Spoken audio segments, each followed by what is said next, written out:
Alana McLaughlin's maiden MMA win over Celine Provost has sparked a lot of debate. Yet again, the topic of transgender athletes has reared its head, and a lot of harmful comments have been made towards McLaughlin, who transitioned in 2016. Despite passing all required medical examinations, including a hormone test prior to the fight, the South Carolina native has received backlash on social media. Welterweight fighter Jake Shields blasted McLaughlin, the second ever openly trans MMA fighter, on Twitter for competing in the women's division. "This is the women MMA fighter that they just allowed to beat up a girl in Florida, so brave of her to transition then live her dream of beating up women," one of his tweets read, featuring images of McLaughlin before and after her transition. Unwanted comments like these from professional fighters resulted in McLaughlin hitting back in an Instagram post.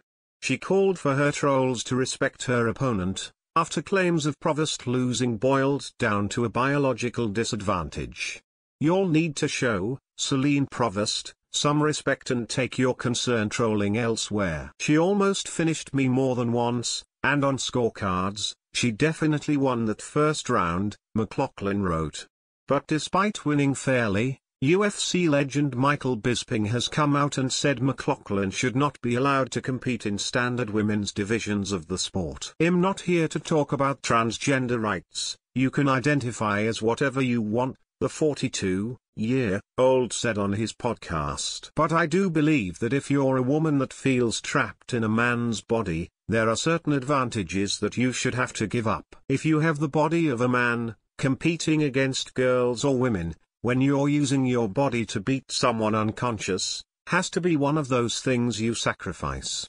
Coming from a religious and homophobic family, McLaughlin struggled with many years of hurt and rejection from her parents before becoming the headstrong woman she is today. Her MMA debut was a milestone victory after she choked out Provost in the second round.